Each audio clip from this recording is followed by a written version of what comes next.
Hey, Los Angeles! Are you looking for unique 4th of July plans for you and your friends or family? LA's greatest rivalry returns to Rose Bowl Stadium for a July 4th edition of the El Tráfico soccer matchup as the LA Galaxy return to their original home to defend their turf against LAFC. Last year, a record crowd of over 82,000 fans were on hand to witness the Galaxy victory. That's July 4th at Rose Bowl Stadium. Guaranteed fireworks both on and off the field and a celebration for all of LA. LA Galaxy versus LAFC, the Rose Bowl edition. Tickets at lagalaxy.com/tickets.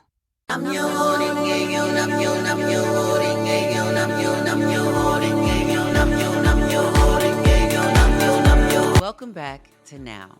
No opportunity wasted. I'm your host, Angelica Ross.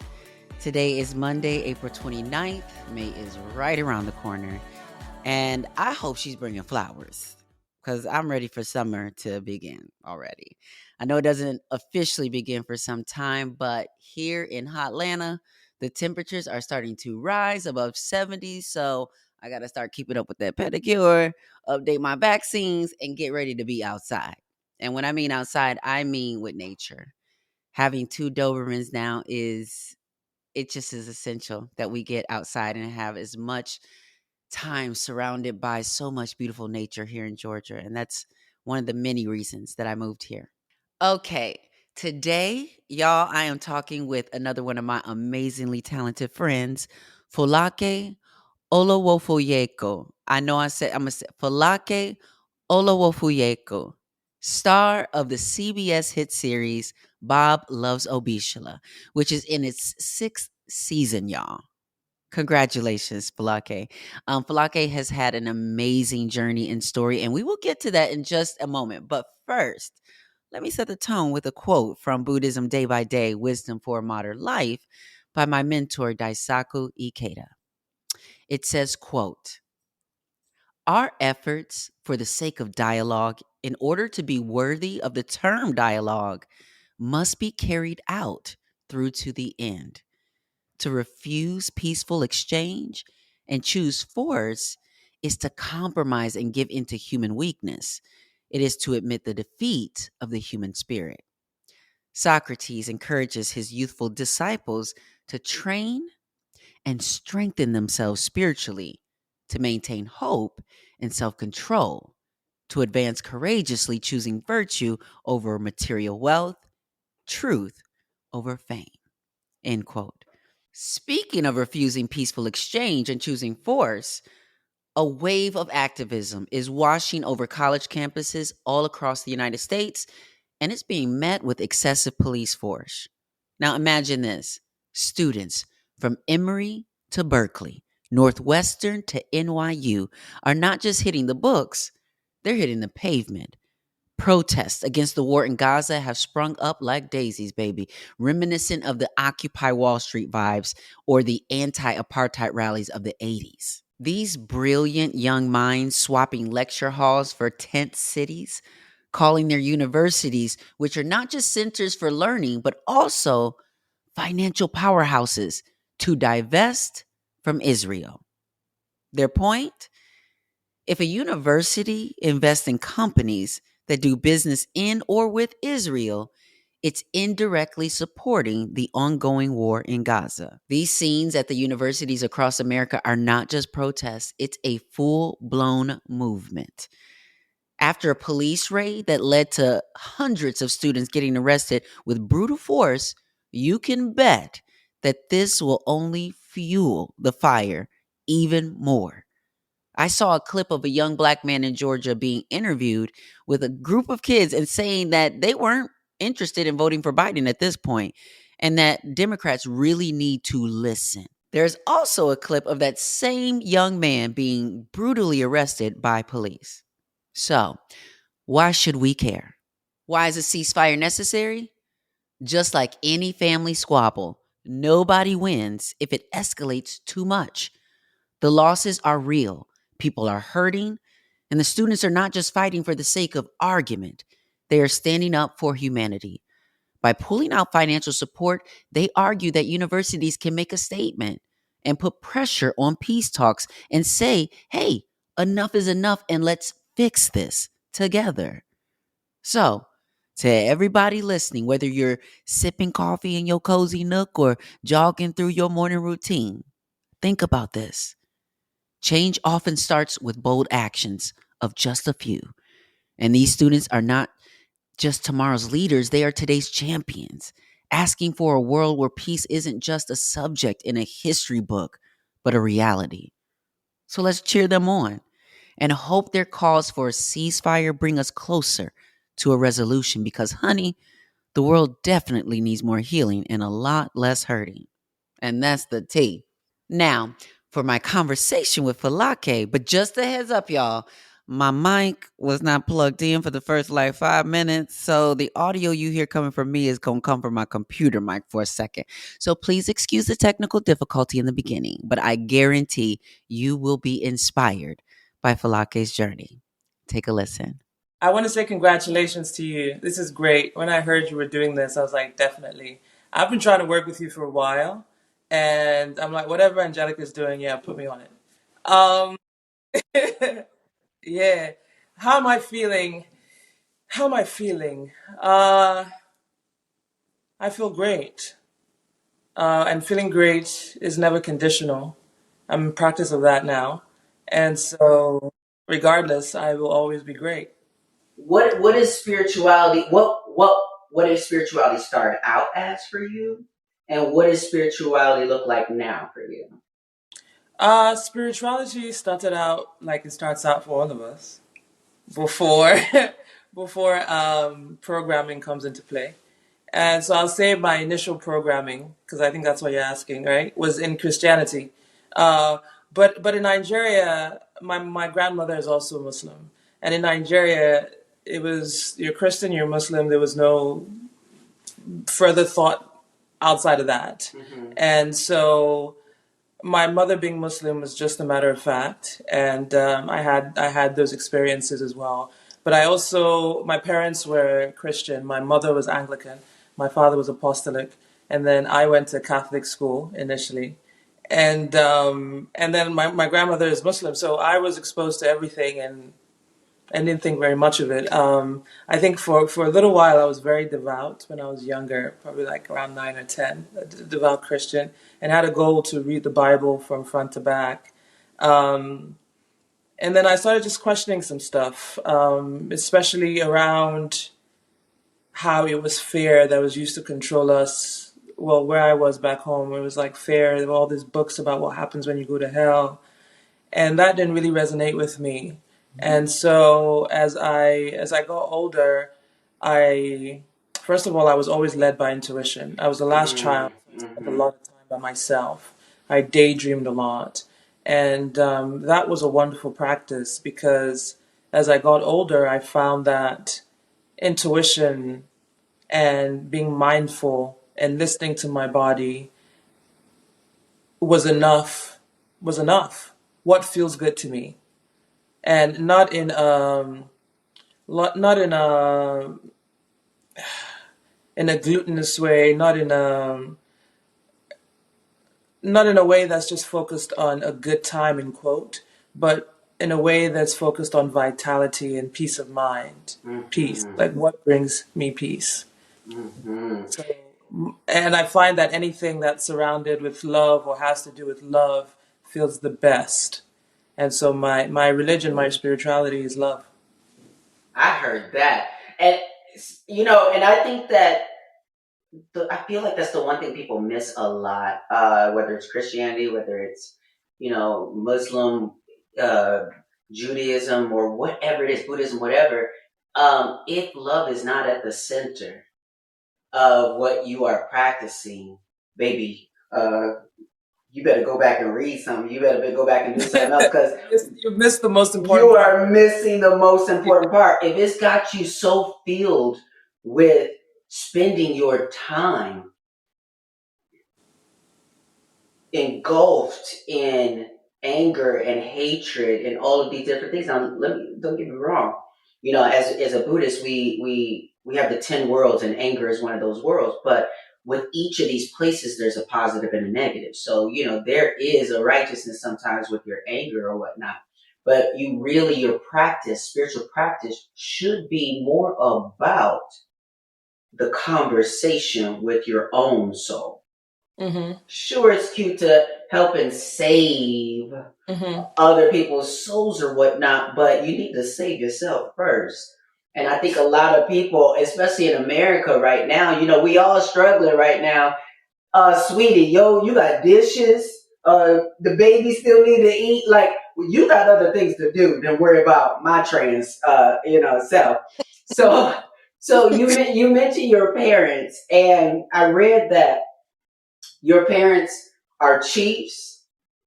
Yes, both of my parents are chief. I'm actually getting a chieftaincy title as well. I'm getting two. My family has always had like a presence in the West. My father took a boat to England. My father was born in 1917. So he took a boat after his initial education in missionary schools in Nigeria. He took a boat to go study law in London School of Economics. That's how you traveled back in my father's days, by boat. So since then, we've always had a presence, even probably earlier, because my grandfather was a trader, so was a merchant. So maybe even earlier than that, we've always had a presence in the West. So traveling has always been a part of my DNA from when I was young. My father had a presence in New York, in Canada. He was very well traveled. So was my mother, and all my siblings. So your parents were okay with the traveling, but were they okay with the acting and the music? No, in fact, I had no desire initially to be an actor. The reason I got into acting my whole life was all strategy. It's like I had to just have escape strategies all around. And when I first came to America, I came on vacation. It's a long story, so sit down. Yes, we got time. It's a podcast. All right. Okay, ladies and gentlemen, let me tell you something. I am a very technical person. I am. That's how I set up, these lights, these cameras, the sound, and all this stuff, or what have you. But, sometimes technical difficulties happen and we don't have the right microphones hooked up. So you should be able to hear me now and hear me much better now. So we're just going to continue the conversation where we left off. And you were talking about basically how your parents felt about you being in the arts and doing art and music, and saying that you initially weren't really focused on being an actor. To be honest, and I don't think I've ever gone in depth with anyone about this, I just felt when I was in Nigeria, and I was in Nigeria until I was 18, I just felt like I was floating. I felt like there was no purpose. I know purpose is like is a buzzword right now, but even more than that, it's quite an impactful and powerful word. But I didn't grow up with a sense of purpose. I know what I needed. I know what I wanted to do personally, and it was music. Outside of that, no one was really talking to me or having those conversations with me in Nigeria. Like, we don't have a tradition of doing that. And I knew what my calling was. I knew my calling was in music. And I tried to communicate that to the people around me. But even though my father grew up playing classical piano, he played the organ in church back in the day.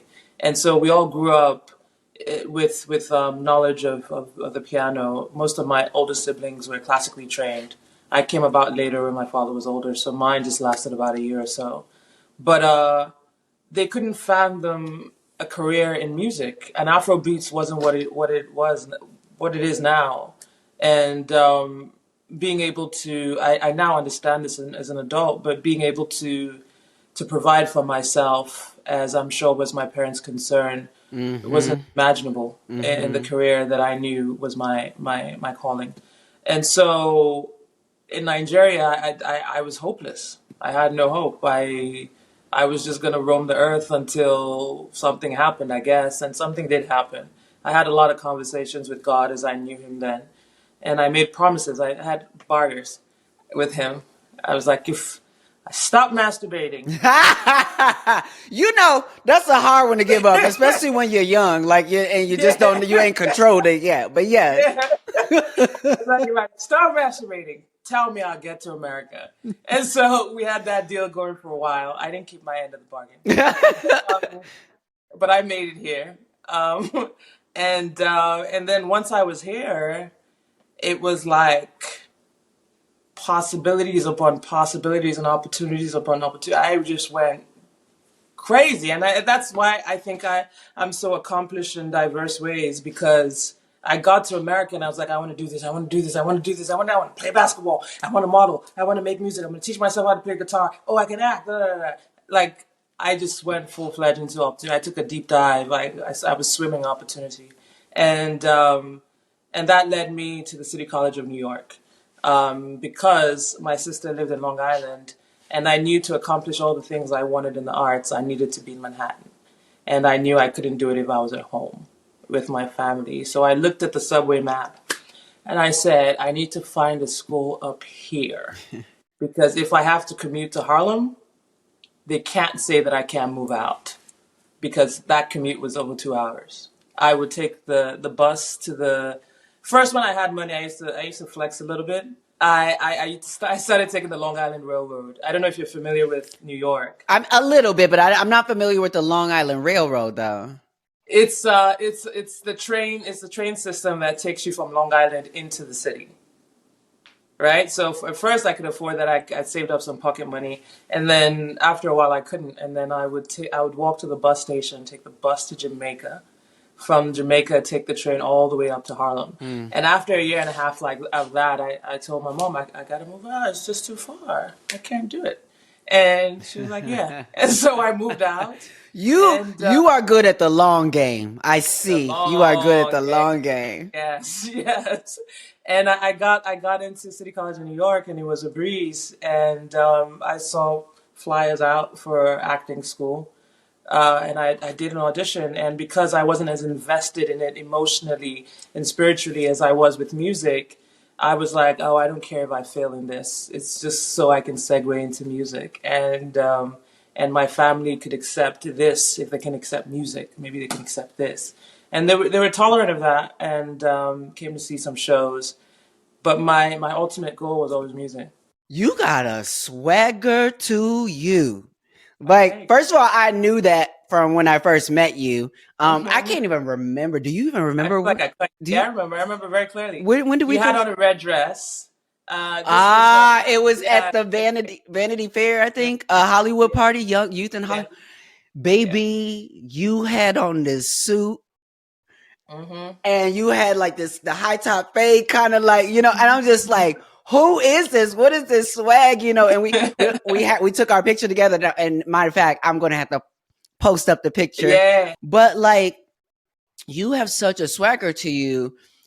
It's such a contrast. And this is how it should be, when you're an artist and you could do the things or whatever.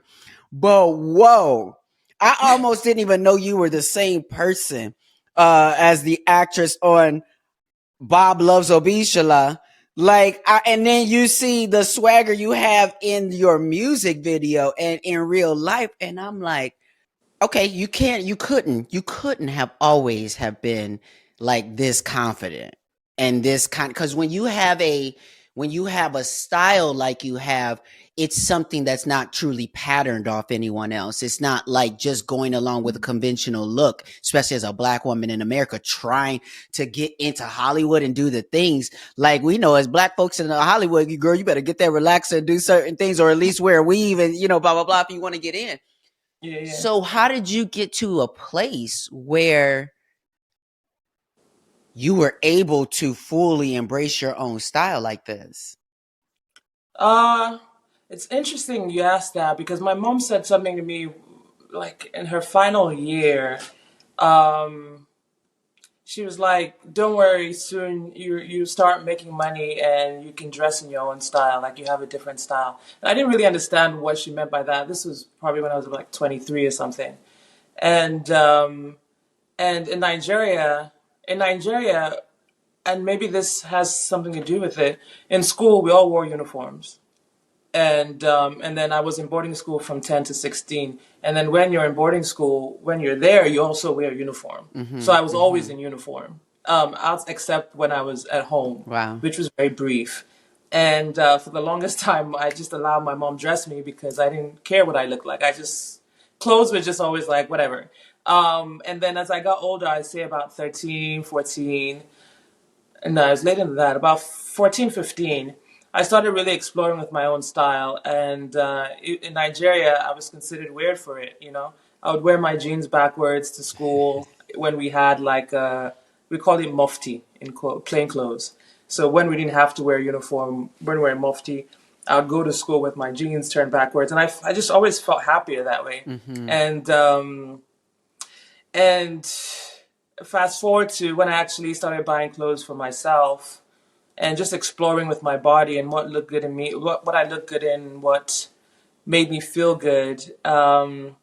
I started to develop a style. I started to develop my own style. And I think America had a big part to play with that, New York specifically, because you know that's the land for artists. And whatever I was into was okay.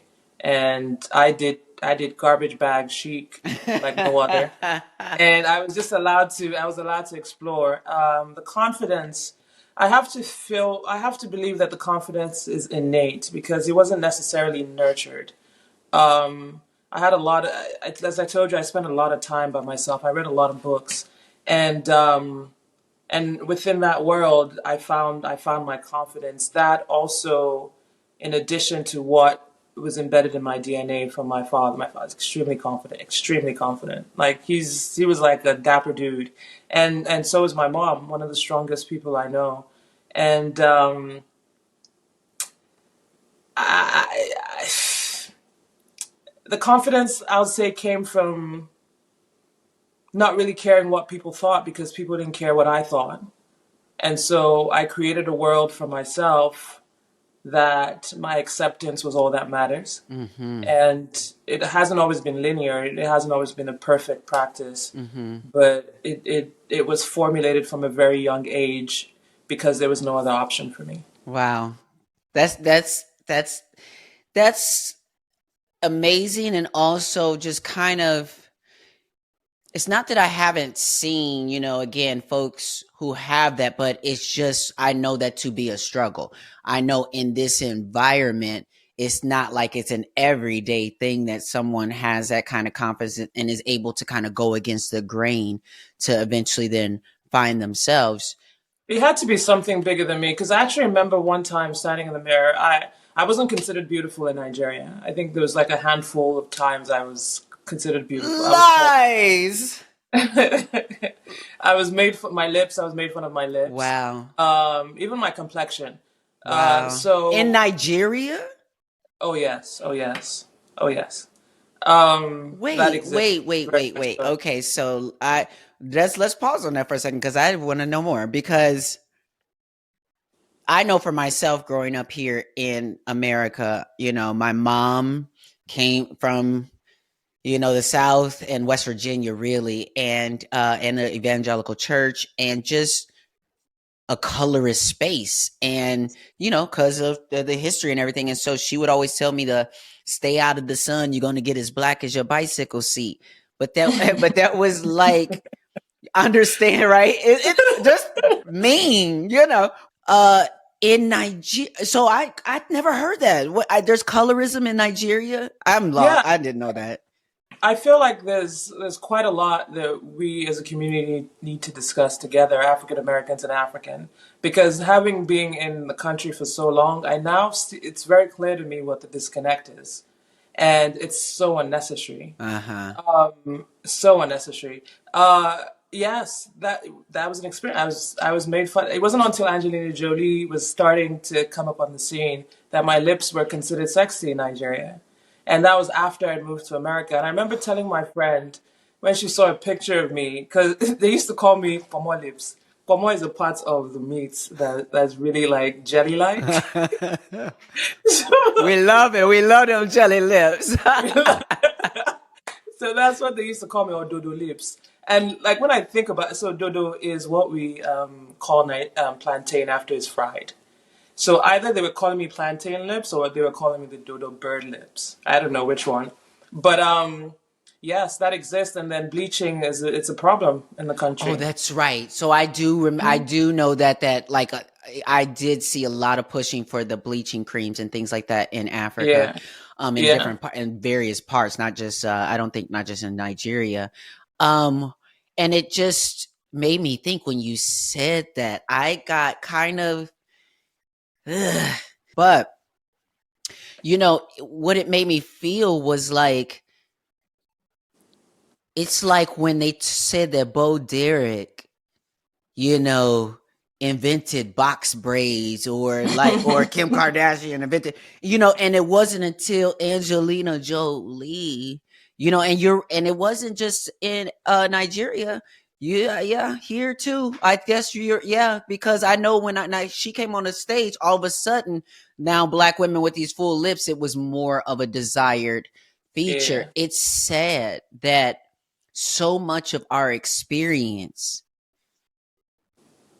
and that is where colonization moves beyond land, where like so much of our experience is not validated or valued until white people validate it and value it first. This is where I feel like a lot of conversation should be had, because my career I haven't been supported by my people. Even just the story of having to come to America, like I would rather have stayed at home. So you're telling me that probably one of the biggest shows CBS has seen, going on 5 seasons. 5 seasons, girl. That's what the girls are working and praying for. So like 5 seasons, that's a bona fide hit. Yeah. And your people because you still got people back home and all your siblings and everybody, this is not like the biggest thing that's been celebrated from them. I think they celebrate it. There's still intense debates on whether I am Nigerian or not. But look, I understand the mindset of my people. I understand that's what I was raised in. Those are my people, and I love them. But what's happening in Nigeria is fucking evil. Yeah. And what are you specifically thinking about, politically, or the violence? In every sense, the effect imperialism has had on my people is fucking evil. It's terrible, and I understand the mindset because I grew up in it, and having come out of it, I have a deeper appreciation and love for Nigerians, for Yoruba culture, for Africa, and I understand why they couldn't support me the way that I want, the way I needed. It doesn't make it easier to deal with even now, but I understand where it comes from.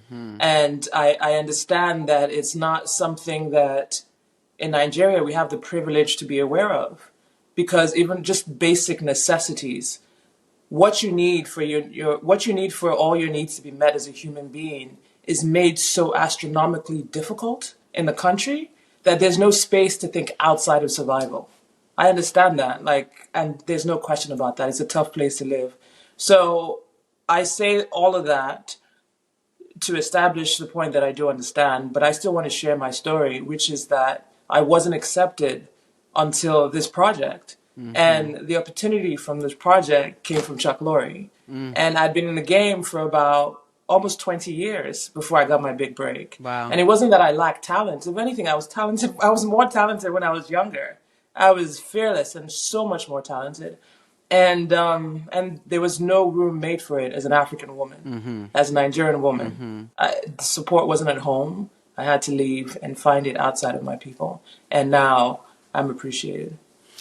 Wow, I'm just glad that you are appreciated and that you feel appreciated, because you are just not only a bona fide star and beautiful and talented, but just deserving. And on this podcast, no opportunity wasted. What I love about the conversations that we have and the way it sort of always seems to flow is that you reveal for us how you deal with challenge, how you make the most out of the opportunities that you're given coming. So, because the situation is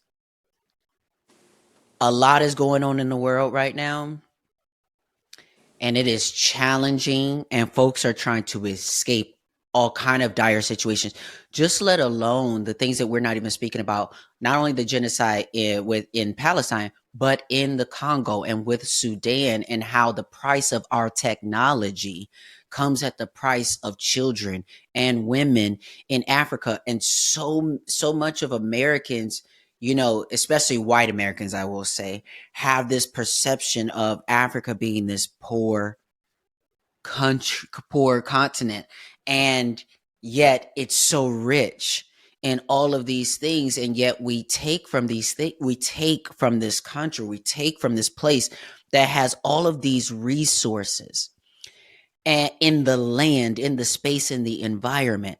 And what I think about is, as a Buddhist, we believe in reincarnation, in the sense of, we try to reveal for other people how they can take whatever it is that they're dealing with, whatever life condition they're dealing with, and they can become happy.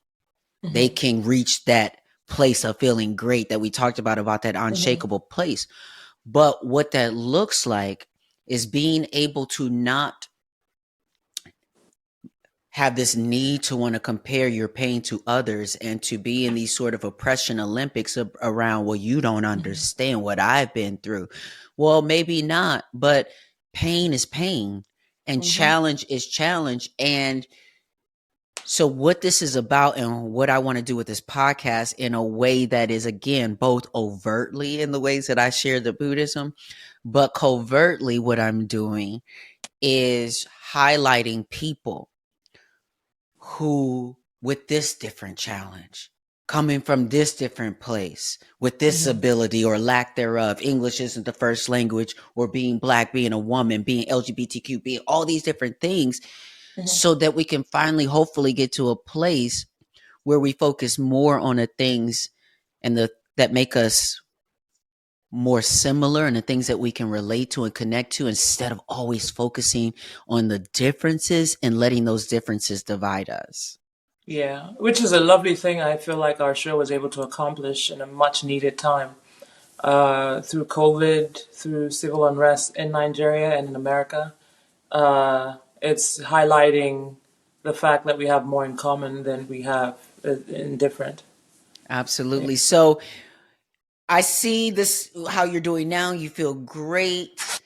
Life is great. What's next for Fọlákẹ? I have music coming out this year. So for the first time ever, I'm going to really focus on music. Hey, yes. I over created for this album. So we have about 50 songs we have to select from. And and then at the end of the year, there's a movie that I'm very, very excited about, a project that I'm very, very excited about. Wow. That's going to be released. Oh my goodness, I can't wait for that. Yeah, and aside from that, I'm working on a lot of stuff. There's a lot of stuff coming out. Well, okay, so let me before I let you go, let me ask you this too, since we talk about opportunities and challenges. When it comes to your acting roles, like this movie that you have coming up, or whether you're on your series, what has been the most challenging part of coming to those roles and delivering what you want to deliver, and how did you sort of deal with and overcome that challenge? I think the biggest challenge for me, and I've said a few times, golly, I wish I had recrafted Abishola a little bit differently. But she's authentic to a particular experience that I chose to highlight. Mm-hmm. And but what was challenging was for 5 years staying within the confines of Abishola, being so different myself. I wanted to do. You wanted her to evolve. Yeah, and she did evolve, but the things there are a few times like the wedding episode, and if you want, I can find you a clip of this. Yes. During rehearsal for the wedding episode, there They were like, all right, Abishola, you're going to come down and you're going to do the dance and then you're going to go back. I was like, okay. So I was ready. I pulled out my Michael Jackson. I'm doing all of that. And they were like, the director comes, Beth McCartney Miller. She comes, she's like, Fọlákẹ. And she was like, remember, you're playing Abishola. I was like, oh, yes. Okay. I was like, okay. Because that's because it's so, and I'm hoping for the listeners, for the folks who are watching on YouTube, like, I can't wait for people to be more exposed to the real Fọlákẹ, to how what you put it, because that's what I think is the difference between acting and taking on these other characters. Like in my conversation with Sada Ramirez, they talked about being able to return to themselves and getting back to their own center and doing your music. Like, it's great when you can do a role and do it so well. And we love what you do on TV. We love all of the roles that you play. But, ain't nothing like that spark that's like fully you, where you get to let go and let go to that careless, reckless abandon, as they say, especially in music. Yes, I'm looking forward to that. I'm looking forward to that. So, and I'm also looking forward to, maybe one day me and you getting in the studio. We're going to talk about that. I would love that. There's no question about that. And you play the guitar too, or what do you play, bass or guitar? Which? I play guitar. I played bass with David Bowie, which is the first 4. So that you was said, easy. Go back. Wait, say that again. Oh, I played bass for Bowie and for 2 of his music videos. Yeah. Okay. I'm just like, I told you, man, land of opportunity. You don't get it. This country, like, I dove in. I was like, where are all the opportunities? Wow. Wait, so there's video footage of this. Yeah, I'm in the music videos. Yeah, I'm also in a book that was released. Wait, so which music videos? Next Day and The Stars Are Out Tonight. Oh my goodness. I had blonde hair. I look different then. I'm a chameleon, so I look different. Oh, but I gotta go look at this. That's amazing. Well, I mean, just congratulations again on such a beautiful life. Thank you for the way that you show up and again provide a reflection for those who have felt confined by their environments, that they can break free from that and create whatever life that they want to create. Yeah. What do you feel like is what, because you talked about purpose. So what overall, what do you feel like your purpose is? I feel like my story is part of my purpose. I've come to understand. It's been quite a life already. So dynamic, spanning 3 continents. I think my gift, my purpose is in my story. I feel like it's also in the way that I'm choosing to live my life. There are so many people, especially because of my show, who are looking and watching. And I think I provide them something that I didn't have, which is a reflection of themselves as someone, especially for those back home, someone that looks like them and what we can accomplish with our minds. This was pure manifestation. It was pure. I'm sure there was a lot of cosmic divine intervention in here, but everything that I've created for myself, I manifested sitting in my house in Lagos, trying to find a way out. So I think my story is a big part of that. I think also the characters that I'm playing, just showing folks how versatile you can be in the craft, having been inspired by the likes of one of our legends, acting legends in Nigeria, Kate Henshaw. She did this project. I just remember, I was so young, I just remember the project, the name of the show as Do Good. But she did so phenomenally well with that character. And just like Abishola, if I may say so myself, completely different from who she was in real life. And that was the first indication to me that you could create anything through art. You can be anything, turn your body into an instrument. Mm-hmm. And I think that's also part of my purpose, showing young ladies like me who are growing up in Nigeria or third world countries where they don't really have access, that this is possible. And my music coming soon. I think my music is going to be very powerful. I love that you talk about your purpose the way that you do. in such a simultaneously abstract as well as, unique or specific, but more so still living in the abstract of my purpose is my life.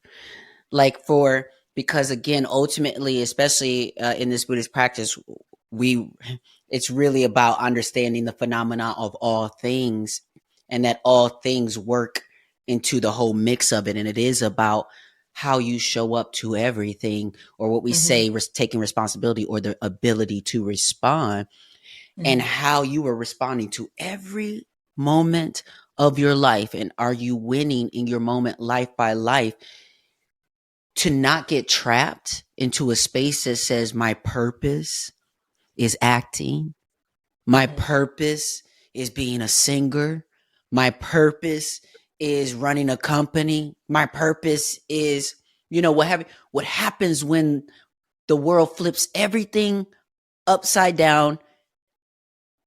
Who are you? Where are you? Yeah. And I can tell that you're that type of person that's like, well, I'm gonna be good. Yeah, Like what? that's totally me. I know it is. I'm like, where the plantains at, Fọlákẹ? Like, we gonna be good. That is me, and I think being in boarding house from such a young age, from 10, that had a big part of it. And while it wasn't the best case scenario to be separated from my family that young, everything has just aligned in my life. As difficult as it's been, there's always a reason why it's been that difficult. Like I lived from 13 to how old was I now? To about last year. So for about almost 20 years, I lived with chronic pain. Every month, for 5 days of the month, I was giving birth to a child for hours. That was the equivalent of the pain that I was experiencing. So I can't deal with any kind of a confinement. If you come to me with Fọlákẹ, but you're supposed to, I'm cutting that shit down. I love that accent. I'm here to live my life. Fọlákẹ, but just as soon as you said that, I was like, damn, I love that accent. Yeah. When I have to get the point across very clearly, so you know what I'm talking about. Yeah, exactly. Like, no, I don't have time for that. My life has to be my purpose at this point. My joy. My purpose is to be happy. Absolutely. That is the purpose, is to become happy. And I truly believe that everybody can become happy right now. Yes. It's just kind of a shift of how you're seeing the circumstances and how you're seeing your life. Even like, we always say, like, there's the 10 worlds. So the lowest world is the world of hell.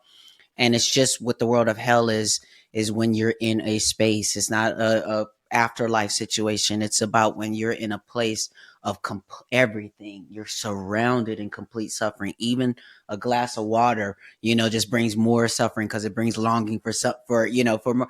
And it's like, and as Buddhists, we realize that there's still a way out of hell, and that way, many times it's about your inner world. It's about the ways in which you are reconciling with who you are, where you are, and what the purpose of your life is in that moment. Not what you think it is beyond or in the future, but what is needed for me to be in this moment. Right now, that's kind of the easiest way to go about a life of joy and content. As long as you have food and shelter, community, everything else is fine. Like everything, and then it's just a shift in mindset. It's thinking in this moment, if I feel unhappy, what's the one thing that will bring a little bit of joy? For me, it's picking up my guitar and playing. And no matter how I'm feeling, if I pick up the guitar, acoustic guitar, and I just get into the strum, even my cats start coming to me. And I think that's the practice. Is I don't feel good right now, I feel great right now, then great, how do I spread that around? I don't feel good right now. What's the one thing within my power that I can do right now that would uplift me? Well, thank you so much, Fọlákẹ, for coming here and sharing your energy and spirit with us here in the now. We will be right back. All right. So before we go, I got to leave you with a Buddhist breadcrumb. Okay. So I just want to tap on the 10 worlds again. And this time, focus on the world of asuras, or as the wise Nichiren Daishonin frames it, the state of arrogance.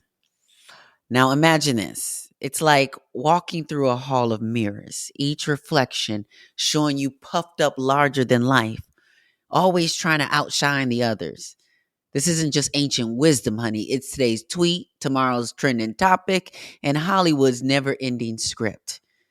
In the world of asuras, or the world of anger, it's all about climbing that social ladder, one-upping each other with the slickest selfie or the most retweets or that red carpet look that screams, I'm the star, honey. But here's the catch.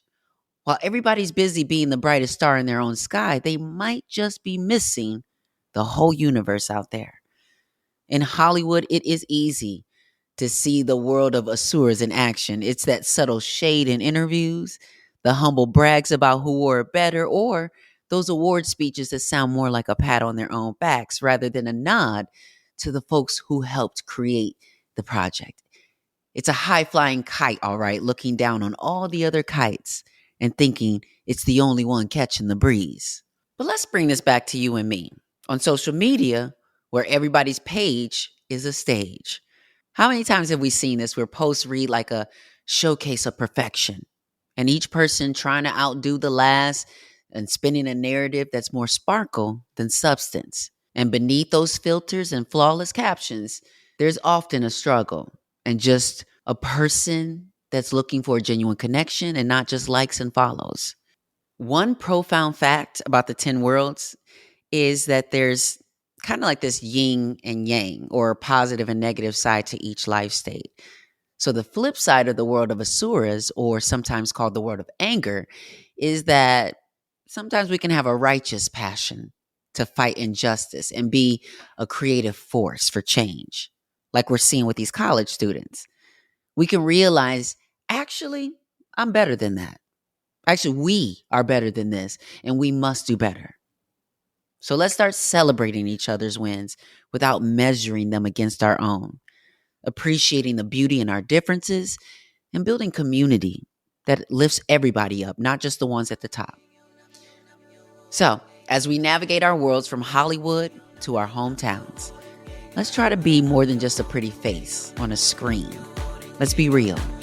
Let's be kind. And let's remember that being truly superior isn't about flying solo at the heights. It's about walking on the ground together. Now, go on and shine your light and brighten the way for us all. That, honey, is true star power. No opportunity wasted. See you next week. I'm your